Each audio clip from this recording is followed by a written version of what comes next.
হয়। কালিমায়ে শাহাদাত আশহাদু আল্লা ইলাহা ইল্লাল্লাহু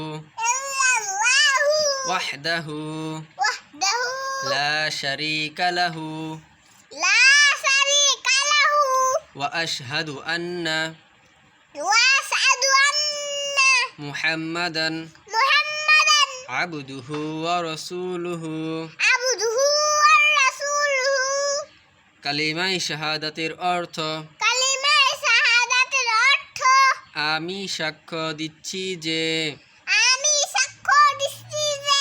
আল্লাহ তাআলা ব্যতীত আর কোনো মাবুদ নেই, তিনি এক ও অদ্বিতীয়, তার কোনো শরীক নেই। আমি আরো সাক্ষ্য দিচ্ছি যে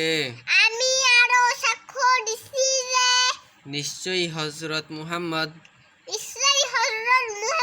সাল্লাল্লাহু আলাইহি ওয়াসাল্লাম